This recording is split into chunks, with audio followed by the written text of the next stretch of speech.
Hey guys, so I've had my Oculus Quest 2 for just over a year now and I've pretty much used it all the time. You know, something I wasn't expecting to when I bought it, especially considering the experience I had when I tried various other VRs before, including PlayStation and some other models, some gaming conventions.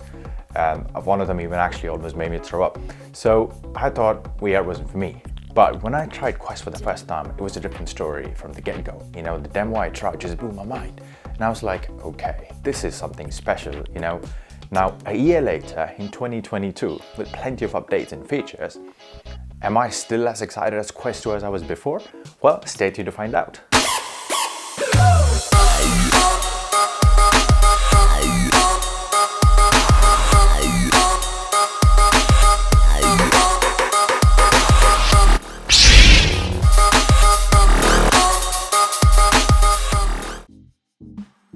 So first, let's talk about my absolute favorite games. Well, there are way too many, but I have to keep this short. So I'll stick to my top 6, which I pretty much continue playing all the time. So these are the ones that actually help me basically keep my steps up when, you know, we were in peak lockdown pretty much most of the last year. To start with, my first one is actually Beat Saber. Now, this has to be the favorite VR game for most people out there. I mean, there's nothing not to like about it. You know, you just pick up your sabers and you start hacking them blocks and you dance away in the process. I mean, I easily burned 200 calories while playing this every day during lockdown, no access to gym, you know, I loved it. Second game that I want to talk about is Pistol Whip. This game literally brings out the John Wick inside you, you know. Oh, it's an amazing movie, John Wick. If you haven't seen it, you should go see it. Now, the incredible shooting mechanism with amazing music makes this just the perfect VR shooter. Oh, I loved it so much. Next game is Synth Riders. This is another rhythm game, I know. But yeah, I know there's a trend here, but trust me, this is still different to Beat Saber. You know, here you're sort of riding the music while dancing to some amazing tunes. I just love it, you know, you should try it. Now, next game, Vader Immortal 1, 2, and 3. If you're a Star Wars fan, you have to play this game, period. You know, this game has everything from Jedi lightsabers to blasters to being able to use the Force powers. It's just amazing. Just go get it. So number 5, again, 2 titles. So I Expect You to Die Part 1 and 2. These games actually literally put you in the shoes of a James Bond-esque spy, where you actually get to solve puzzles and escape from various scenarios, like, you know, breaking out of an airplane in a car, surfacing an underwater escape pod. There's just too many of them, but it's so much fun while you do it. And number 6 on my list, Walking Dead Saints and Sinners. This game is terrifying, I tell you. The adrenaline rush you get when a zombie comes after you and, you know, you're kind of scrambling for your weapon, it's just intense. You know, the environment, the sound, it just really makes you feel like you're there. The fact that something this graphically heavy runs on this headset without a PC is just mind-boggling. It's amazing, you have to pick it up. Now, I have to talk about PC VR. Otherwise, I think I'll be missing out on the best VR title there is right now, you know. You have to have a fairly powerful PC or a laptop to play PC VR games, which are not only prettier, but much bigger in scale. And the title I referred to earlier is obviously none other than Half-Life Alyx. To me, this is 100% the best VR game to date. I think this is almost Valve's answer to Half-Life 3, which obviously none of us got, and really is a dream come true for Half-Life fans like me, you know, playing as Alyx. Some of the sequences are truly terrifying due to the scale, and the attention to detail is obvious not just in how the world looks, but in the way you can interact with it. I mean, Oculus now gives you 2 options to play PC VR. First is a traditional USB cable called Oculus Link. Otherwise, you can go completely wireless using A-Link.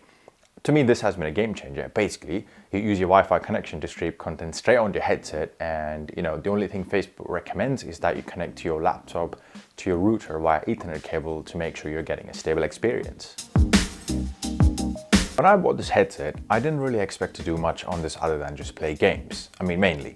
But I was so wrong, right? There are so many amazing things you can do, and my most favorite of them is this app called Trip, which is essentially a VR meditating app, and it really is something, right? Basically, it uses immersive worlds combined with 3D audio and breath visualization to transform how you feel. I mean, every time I use it, it leaves me feeling calm and focused, less stressed and anxious. I mean, who would have thought this was possible using a VR headset, right? Very impressive. YouTube is another favorite app. There are just so many amazing videos that people have created, you know, from air balloons to skydiving to deep seas, all this for free, you know. And plus you get a lot of like big budget videos and experiences that Oculus have produced, including the one that I recently saw about a 9/11 survivor. I thought that was a really good work and is a must watch. Then you also have plenty of other apps like Netflix, Sky Sports, big screen movies, which again offers plenty of content to enjoy on this headset. So yes, not just a gaming device. I want to just quickly talk about some of the accessories that I used, which I thought made a big difference for me, you know. So I should probably start first with the Elite strap. Now this made a world of difference in the sense that it is super comfortable and the wheel in the back provides you so much flexibility. You just get that perfect fit on your head, and once you strap on, you don't have to adjust your headset, whereas the original strap was so uncomfortable and I was constantly unstrapping and strapping it back on. The second accessory I recommend is the official carry case. Now this is super stylish and fits perfectly, protects your headset, and I also found it very useful to carry with me while traveling, you know, not having to worry about headset getting damaged. Lastly, the rubber seal. Now this was an accessory that Oculus actually shipped to me for free. You know, this is basically a cover for the sponge-like facial interface, which was very comfortable, and it kind of always got wet after a sweaty gaming session, you know, especially playing something like Beat Saber. Now this not only improves hygiene, but also provides more immersion. You know, as far as I know, you can still redeem it for free from the website, so I would definitely hurry up if you're planning on getting one for free. At this point, it's obvious 100% that Quest 3 is coming. You know, there's plenty of rumors everywhere. But before that, lately, I've actually been hearing a lot about a Quest Pro, you know, currently nicknamed Project Cambria. Now, this is supposed to come with mini LED display, which I think should look so much more better than Quest 2, which has an LCD display, while, you know, also adding cameras for eye and also facial expression tracking, which actually sounds pretty exciting, to be honest. Now, Mark Zuckerberg said this headset will be focused on mixed reality applications with sort of like a variety of sensors and algorithms to reconstruct and augment the world around you in color, which is actually a big upgrade from the black and white pass-through of the current Oculus Quest 2. As for Quest 3, not a lot of information is actually out yet, but it's supposed to come with UOLED. Now, I expect these devices to compete directly with the new PSVR 2, which seems like a really exciting device with, you know, with the new sensory features including eye tracking, headset feedback, 3D audio, and of course a 4K OLED HDR screen. I mean, that's going to be amazing. So in conclusion, I think VR has really made huge strides in the last couple of years. You know, I truly believe Quest 2 is a device that really kickstarted it.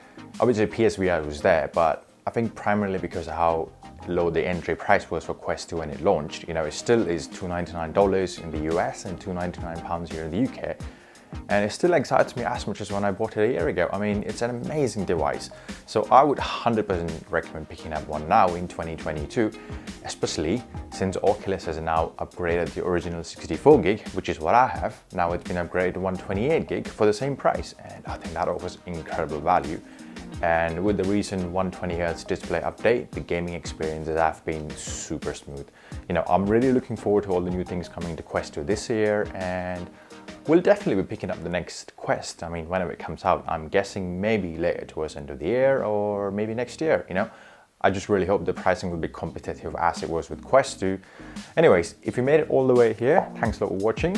Let me know down in the comments if you are planning to pick up Quest 2 this year, or if you already have one, what your favorite games are. You know, on that note, I think I'll end it here. I hope you enjoy this. Otherwise, I'll see you next time.